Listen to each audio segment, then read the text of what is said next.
शिरोमणि उत्तर प्रदेश के द्वारा आयोजित संत शिरोमणि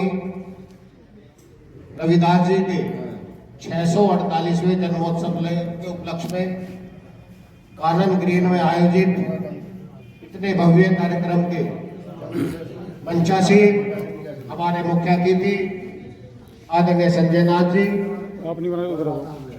गन्ना सहकारी समिति के चेयरमैन, हमारे भाई हमारे साथी आदरणीय राजन चौधरी जी और प्रदेश उपाध्यक्ष आदरणीय सागर जी, आदरणीय संतोष यादव जी, मंचासीन हमारे साथी बहुत समाजसेवी वरिष्ठ कार्यकर्ता जिन्होंने अभी लोकसभा का चुनाव बड़े मजबूताई के साथ जिन्होंने पूरे चुनाव को लड़ाने का काम किया, ऐसे हमारे भाई दीपक त्यागी जी, हमारे साथी हमारे भाई समाजसेवी बड़े आध्यात्म से जुड़े हुए भाई दीपक वशिष्ठ जी और मीडिया सेल के उत्तर प्रदेश के महामंत्री आदरणीय भाई साहब और जिनके प्रतिष्ठान में यह कार्यक्रम बहुत सुचारू रूप से चल रहा है और ये विभिन्न कार्यक्रमों के लिए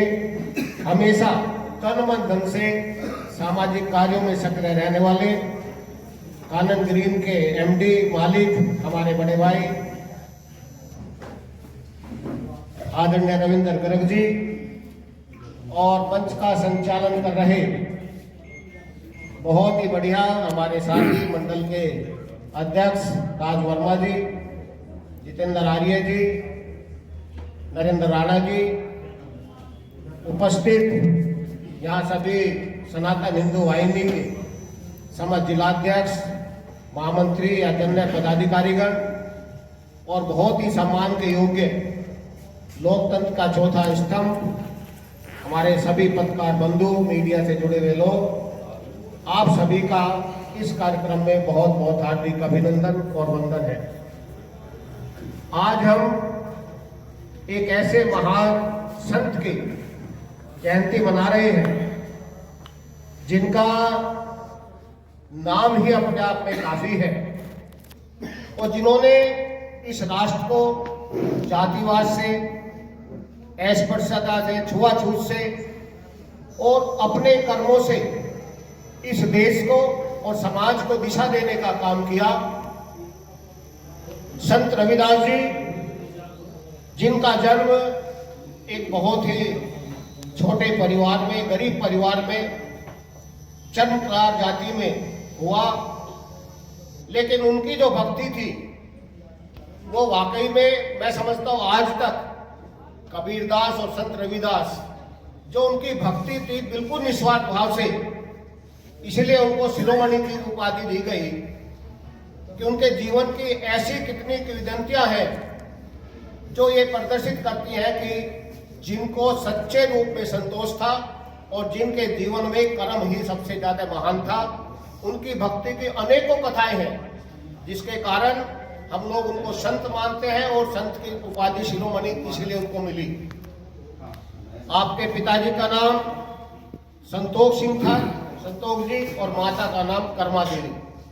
देखिए कितना बड़ा संयोग है, उनके जीवन में हमेशा ही संतोष रहा और कर्म उन्होंने किया, तो उनके माता पिता का संयोग उनके जीवन में पूरे रूप से क्रियान्वित हुआ। आप भली भांति जानते हैं किस प्रकार एक बार की घटना है, वो गंगा किनारे काशी विश्वनाथ मंदिर जहाँ गंगा बहती है वहीं उनकी झोपड़ी थी और अपना जो वही जूती बनाने का काम, जूते बनाने का काम करते थे। तो आप जानते हैं सभी की जो बेटी होती है उसको करने का काम, उसमें जो उनका एक वो होता है ना, कटोता बोलते हैं, उस कटोते में ही वो जूते बनाते थे और उसी पानी से रखते थे। लेकिन वो सच्चे भगत थे। तो एक बार बताते हैं कि जब वहाँ राजा जो काशी नरेश थे, उनके मंत्री, उनके ब्राह्मण डेली जो है गंगा जी को पुष्प अर्पित करने आते थे। एक दिन वो उनसे मिलके जाते थे संत रविदास जी से। उन्होंने कहा कि भाई एक दिन मेरे भी 2 पैसे आप जो है गंगा मैया को अर्पित कर दे। और जो गंगा मैया कहे वो मुझे आके बता देना। अब उन्होंने जो उनके राजा के साथी थे, मतलब उनके मंत्री थे या ब्राह्मण थे, उन्होंने पुष्प अर्पित करने के बाद ये कहा कि लो गंगा मैया, ये 2 पैसे जो है संत रविदास जी ने दिए हैं, आप इनको ग्रहण करें। तो बताते हैं कि गंगा से बीच से 2 हाथ आए और उन्होंने उन पैसों को ग्रहण किया। कुछ ही देर के बाद पुनः वो हाथ आए और एक सोने का कंगन, जो बहुत ही मतलब एक अलग ही उसका बनावट थी, बहुत सुंदर एक सोने का कंगन उन्हें दिया और उसको कहा कि आप इसको संत रविदास जी को जाकर दे देना कि गंगा माँ ने आपको दिया। लेकिन उसके ब्राह्मण के मन में लोभ आ गया, उसने ऐसा कड़ा देखा नहीं कभी। उसने सोचा यार संत रविदास जी को क्या पता कि गंगा मैया ने क्या दिया है, और वो कड़ा लेकर घर चले गए। उन्होंने वो कड़ा सुनार को बेच दिया और सुनार ने वो कड़ा जो है किसी सेठ को बेच दिया। सेठ जी जो है एक बार राजा के दरबार में गए काशी नरेश के यहाँ, तो उन्होंने वो कड़ा पहने देखा तो कड़ा रानी को लगाया, बड़ी चमक है तो स्पेशल कड़ा है, तो रानी ने उससे वो कड़ा खरीद लिया। अब उस कड़े की सुंदरता के बाद रानी ने कहा राजा से कि मुझे ऐसा ही एक कड़ा और बनवा के दो। अब राजा ने कहा कि भाई ये कड़ा कहाँ बतेरे, वहां सब सुनारों को दिखाया, लेकिन वो कहने लगे भाई ऐसा तो अलौकिक कड़ा है, ये तो कोई सीधा काशी ऐसा काम कोई कड़ा में नहीं कर सकता। तब राजा ने खोज की कि भाई ये कड़ा आया कहाँ से। जब उस कड़े को ढूंढते उन्होंने उस सेठ को बुलाया, उन्होंने रानी से पूछा कहाँ से आया, रानी ने बताया उस सेठ ने दिया। सेठ ने बताया सुनार ने दिया, और सुनार के पास भेजे अपने सैनिक, बोले कि कहाँ से तुमने कड़ा बनवाया। तब उसने वो सारी बातें बताई कि ये कड़ा ऐसे ऐसे आपके गाज दरबार से फला ब्राह्मण ने हमको दिया। तब उस ब्राह्मण को बुलाया राजा ने, और राजा ने कहा कि ये कड़ा तुम्हें कहाँ से मिला, तुमने कहाँ से चोरी किया है, कहाँ से आया, ये बताइए। तब उसने डर के मारे सारी सच्चाई उगल दी कि ऐसे ऐसे जो है मैं वहाँ गया और ये संत रविदास जी को माँ गंगा ने ये दिया था और मैं लोभवश इसको ले आया। तो बताते हैं कि राजा और रानी संत रविदास के पास गए और उन्होंने कहा कि हमें इसी प्रकार का एक कड़ा और दिलवा दे। तो संत रविदास जी ने वहीं अपने उसमें आह्वान किया, गंगा जल डाला उस कटोती में और कहा माँ गंगा मैया, मैं अगर तुम्हारा सच्चा सेवक हो, आपका भक्त हो, तो आप एक कड़ा और ऐसा ही दे दें। बताते हैं कि दूसरा कड़ा भी उनकी कटोती में आ गया। तो तभी से कहावत बनी कि मन चंगा तो कटोती में गंगा। गंगा माई उनके वहाँ आई और ये सही मायने में जो हमारा ये संस्था है सनातन हिंदू वाहिनी, ये सनातन की ही शक्ति है। और दुनिया में अगर कोई धर्म है तो केवल सनातन है। बाकी सभी पंथ हैं, आप जानते हैं, वो किसी व्यक्ति या एक पुस्तक के पीछे ही है। कितने भी पंथ हैं, अनेकों पंथ बने, समाज में आए, लेकिन सनातन धर्म एक ऐसा धर्म है जो कि अनंत है, नित्य है। और जब से सृष्टि बनी तब से, चाहे वैदिक मानते हो, चाहे आर्य पंथ हो, चाहे वैदिक हो, वही सनातन है। और सनातन का अर्थ ही है परोपकार। जो दूसरे पर उपकार करना जाने वही परोपकार है। मैं समझता हूँ पिछले देखो 648वां जन्म है, एक ऐसा भक्ति काल था। उस समय आपके कबीरदास, कुछ दिनों बाद तुलसीदास जी, सूरदास जी और सभी ऐसे लोगों का जन्म हुआ जो भक्ति काल भी कहलाता है। और तभी से, लेकिन दुर्भाग्य से हमारा देश हजारों साल गुलामी में भी रहा। 800 साल या मुगलों ने शासन किया, 200 साल अंग्रेजों ने शासन किया। उस दौरान इस सनातन धर्म को मिटाने का भरसक प्रयास किया गया और इसको नुकसान पहुंचाने का काम किया गया। इस राष्ट्र को जाति के आधार पर तोड़ने का काम किया गया। छुआछूत जैसे काम फैलाए गए, जिसका परिणाम हम इस देश में हम गुलाम बने और आज हम इतने पीछे पिछड़े कि जिसके हम कल्पना करते हैं कि तो मैं शुक्र मानता हूँ कि पिछले 10-11 वर्षों से इस देश में तरक्की करनी शुरू की। नहीं तो हमारे यहाँ कोई जातिवाद नहीं था। यहाँ केवल आर्य और अनार्य 2 ही लोग रहते थे। बुद्धिमान और ज्ञानी और अज्ञानी 2 ही लोग रहते थे। और प्रकृति ने और समष्टि ने और संसार मतलब प्रभु ने जाति केवल 2 ही बनाई है, या तो स्त्री या पुरुष। अगर जाति देखी जाए, कर्म के आधार पर देखी जाए तो ज्ञानी और अज्ञानी, अर्थ के आधार पर देखी जाए तो गरीब और अमीर है। लेकिन 1000 वर्षों इस गुलामी ने अब संत रविदास जी जो इतने बड़े महान संत हुए, इनके गुरु भी कौन थे? वे ब्राह्मण ही थे, स्वामी शारदानंद जी। जबकि इनको विद्यालय में पढ़ने के लिए भी छुआछूत के कारण मना किया उनके गुरुकुल में, लेकिन इनके गुरु शारदानंद जी ने इनको पहचाना, इनकी ज्ञान भक्ति को पहचाना, इनके ज्ञान को पहचाना और इनको वहाँ पढ़ाया। और पढ़ाने का बताते हैं कि एक ऐसी घटना भी घटी, जो गुरुजी का पुत्र था, वो इनका बहुत बड़ा मित्र था, सखा था संत रविदास जी का। तो आपस में खेलते थे, एक बार लुका छुपी का खेल खेल रहे थे, जैसा खेलते हैं चोर सिपाही या लुका छिपी। खेलते खेलते रात हो गई और अगले दिन फिर वो खेल आगे बढ़ाना था, क्योंकि एक बार वो जीता एक बार वो जीता, तो बोले कल फिर खेलेंगे। तब अगले दिन वो नहीं आया, तो ये न चिंता हुई संत रविदास जी को कि गुरु जी का पुत्र नहीं आया।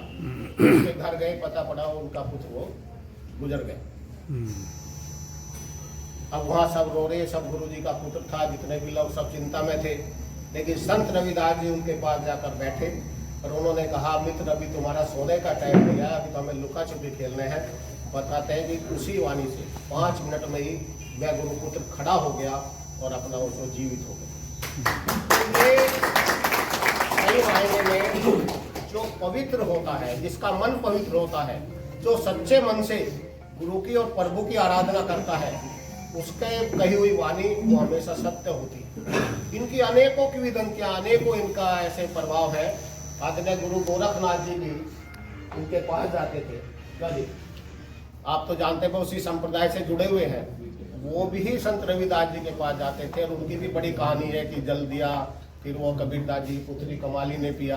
मतलब ऐसे अनेकों घटनाएं जिनको जीवन में किसी भी प्रकार का लोभ ना हो, भगवान ने खुद आकर उनको पारस दिया कि आप जिसको रख रहे हो वही सोना बन जाएगा, उसको भी ग्रहण ना करना। तो ये कितनी बड़ी भक्ति और कितना बड़ा संतोष उनके जीवन में था। हमें किसी भी व्यक्ति की जयंती मनाने का पीछे जो हमारा भाव होता है, कई हजारों अरबों कितने लोगों ने जन्म लिया, लेकिन हम कितने लोगों को जानते हैं? 10, 20, 50, 100, 200, 500, 1000 ज़्यादा गिनती करें तो ये सब वो महान संत हैं, महान ऋषि हैं, जिन्होंने इस समाज को, इस राष्ट्र को, दुनिया को कुछ ना कुछ सीख देने का काम किया। और वही सीख हम लोग को उनसे प्रेरणा लेनी चाहिए। इसीलिए हम ऐसे महान संतों की जन्म और जयंती मनाते हैं कि हम उनके जीवन से कुछ सीखें और अपने जीवन में उसको क्रियान्वित करें। किसी भी संत के कोई भी जीवनी मनाने का या कोई भी कार्य करने का, उसके पीछे हमारा यही भाव होता है। तो मैं सभी से यही आह्वान करता हूं कि आप भी अपने जीवन में संतोष और कर्म इन दोनों का महत्व समझें। जिसके जीवन में संतोष होगा उसको कभी अभाव नहीं होगा, क्योंकि संतोष एक ऐसी अनमोल वस्तु है जो अगर 1 रोटी मिली तो उसमें भी संतुष्ट है आदमी, और 1 रुपया घर में ना हो तो भी संतुष्ट है आदमी। और जो असंतोषी है तो चाहे अरबपति बन जाए, खरबपति बन जाए, वो असंतोषी रहेगा, उसकी कभी पूर्ति नहीं हो सकती। तो इसलिए हमें ऐसे महान संतों से प्रेरणा लेनी चाहिए और सनातन धर्म की परंपरा को आगे बढ़ाते हुए, जैसा ये नाम रखा हुआ है सनातन हिंदू वाहिनी, आज इसकी पूरी दुनिया को आवश्यकता है। सनातन का मूल ही जोरदार ताली हो जाएगी। सर्वे भवन्तु सुखिनः, सर्वे सन्तु निरामया, सर्वे भद्राणि पश्यन्तु मां कश्चित् दुर्भाग्यः। यही एक धर्म है जो सबके मंगल की कामना करता है, सबके सुख की कामना करता है, सबके स्वास्थ्य की कामना करता है। तो इसकी आज पूरी दुनिया को जरूरत है। देखो, सनातन धर्म ने कभी किसी की भी सीमाओं पे या किसी प्रकार का भी अतिक्रमण सनातनी लोगों ने नहीं किया। आज आप देख रहे हैं रूस यूक्रेन के युद्ध को 3 साल हो गए। 22-23 फरवरी 2022 में हुआ था, आज 25 आ गई, कल परसों में 3 साल हो जाएंगे। क्या हासिल हुआ दुनिया को? क्या हुआ? इजराइल और गाजा पट्टी पे फिलिस्तीन का युद्ध चल रहा है। हर जगह सारी दुनिया, चाइना देखो, चाइना दूसरों की सीमाओं में प्रवेश करके केवल अतिक्रमण चाहता है। लेकिन सनातन की परंपरा हमेशा केवल और केवल परोपकार पर रही। अगर मेरा पड़ोसी भूखा है तो मुझे उसकी सहायता करनी है। कोरोना काल में भी पूरी दुनिया में कोरोना आया, इस भाव को आपने 2021 और 20 में दुनिया में देखा कि भारत में किस प्रकार गरीब लोगों की, मजदूरों की किस प्रकार एक दूसरे आप लोग सहायता करते हैं। और इस भारत ने ही उसी भाव जो सर्वे भवन्तु मैंने कहा, जो छोटे गरीब देश थे उनको फ्री में कोरोना वैक्सीन देने का काम अगर किसी ने किया तो भारत ने किया। हमने कभी किसी की सीमाओं में अतिक्रमण नहीं किया। त्रेता युग में भी भगवान राम जब वहाँ गए लंका और लंका विजय गई तो लक्ष्मण ने कहा था कि भैया वहाँ भरत भैया राज कर रहे हैं, यहाँ हमने जीत लिया है, चलो हम लंका पे ही राज करते हैं। तब भगवान राम ने कहा था लक्ष्मण अभी स्वर्णमयी लंका ने रोस्ते जननी जन्म भूमि स्वर्गात भी गई। लक्ष्मण हमें लंका शोभा नहीं देती, हमारी जननी जन्म भूमि ही वही स्वर्ग से महान है। तो केवल एक नारी के सम्मान के लिए युद्ध लड़ा गया, चाहे बाली को मारा चाहे रावण को मारा। तो इस देश की संस्कृति है कि नारी का जहाँ भी अपमान होगा तो युद्ध निश्चित होगा। इस कारण हमें ऐसे संतों से, अपने सनातन धर्म से प्रेरणा लेनी चाहिए। और सही मायने में सनातनी भी हम वही है जो हम इसके भाव को समझें और इसके अनुसार ही हम आचरण करें। हमारे आचरण से किसी को भी पीड़ा नहीं होनी चाहिए। अगर हम किसी का भला ना कर सकें तो किसी के बारे में बुरा भी सोचने का हमारा कोई दायित्व नहीं है, वो भगवान ने हमें नहीं दिया। हम केवल परोपकार की बात करें, जितना हो सकता है उतना करें। मैं इन्हीं शब्दों के साथ आज गायकों को देता हूँ और संत जी के चरणों में, मैं उनके चरणों में नमन करते हुए अपनी वाणी को विराम देता हूँ। बहुत बहुत धन्यवाद। बहुत बहुत धन्यवाद आपका।